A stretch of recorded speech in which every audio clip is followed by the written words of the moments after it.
Olá, turma. Meu nome é Ana Luísa. Hoje eu vou falar com vocês sobre os vícios de linguagem e essa é a 10ª monitoria de linguagens. Bom, para a gente falar sobre vícios de linguagem, a gente precisa saber o que é vício de linguagem. Então, vícios de linguagem são expressões ou construções linguísticas que são contrárias à regra da gramática tradicional. E elas ocorrem, às vezes, devido a uma falta de atenção do iniciador ou do desconhecimento da norma culta. O primeiro vício de linguagem que nós temos, ele é chamado de ambiguidade, que ele é um duplo de sentido não intencional. Então, nós temos aqui dois exemplos. Venceram os brasileiros os argentinos. Fica uma ambiguidade, porque a gente não sabe quem venceu quem, não é mesmo? Foram os brasileiros ou os argentinos que venceram? Lindalva via a Neide no shopping com sua irmã. Outra ambiguidade. A irmã é da Lindalva ou da Neide? Correto? Depois, nós temos um vício de linguagem chamado estrangeirismo. O que é esse tipo de vício? Ele é o uso de palavras ou estruturas de uma língua estrangeira que não são necessários, porque já existe uma forma equivalente para essa palavra no português, na língua portuguesa. Então, por exemplo, aqui, dizem que Jorge é um gentleman. Gentleman é em inglês, é uma palavra em inglês, que significa cavalheiro. Então, a gente percebe que não tem necessidade de usar esse termo, sendo que nós já temos uma palavra na língua portuguesa para isso. Então, poderíamos apenas dizer que Jorge é um cavalheiro. Temos também o pleonasmo, que é o uso desnecessário de uma expressão. Aqui, olha, por exemplo, a gente fala: ele estava muito irritado quando entrou para dentro de casa. Concordam comigo que que não se entra para fora, né? Nós não falamos que a gente entrou para fora de algum lugar. Então, entrar para dentro é um pleonasmo, é o uso desnecessário de uma expressão. Rita assistiu apenas às aulas vespertinas da tarde.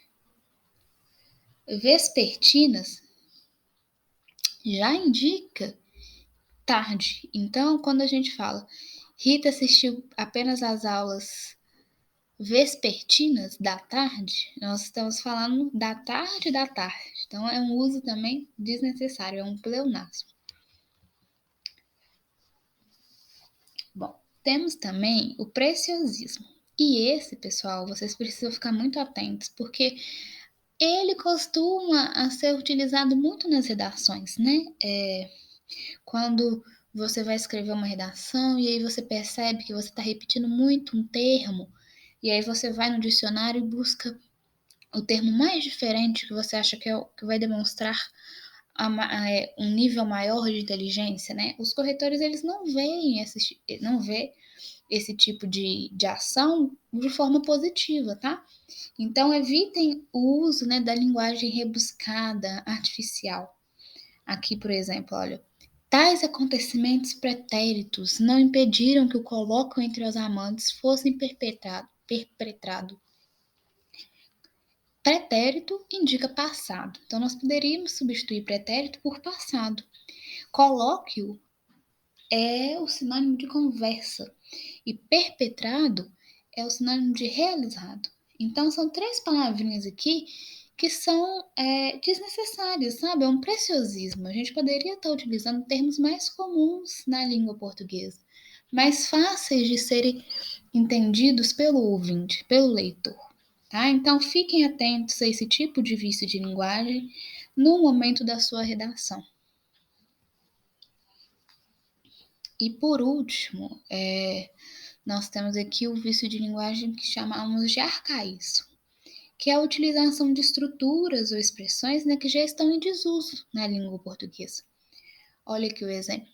O boticário me indicou esta pomada, mas ela não fez efeito. Boticário é um termo que nós não utilizamos mais hoje para falar de farmacêutico, né? Então, nós utilizamos farmacêutico. Então, o farmacêutico me indicou esta pomada. Então, nós temos que ficar atento com o uso dessas expressões antigas, né? Que já não estão mais sendo empregadas na língua portuguesa. Que eu trouxe para vocês uma tirinha em que temos a presença da ambiguidade, que foi o primeiro vício de linguagem que eu mencionei para vocês. Aqui, olha, nós temos um personagem que levanta e fala: Sabia que estou acordado há 2 horas por causa dessa cantoria? E aí o músico, né, ele fala: Puxa, não sabia que o senhor admirava tanto a minha música. Aqui a gente percebe que há uma ambiguidade, né? Por quê? Às vezes, o senhor, né, que levantou, ele está fazendo uma reclamação e o cantor está achando que é um elogio, né? Ou às vezes, de fato, ele pode estar fazendo um elogio, né? Mas pela cara dele a gente percebe que é uma reclamação. Então, pessoal, é interessante ficar atento ao uso, né, desses vícios de linguagem, principalmente da ambiguidade, porque elas também podem cair na interpretação, né? Nas questões do Enem. Então, ficar atento na hora de interpretar e também na hora de escrever a redação. Essas são as referências. Eu agradeço a todos que assistiram até agora e bons estudos.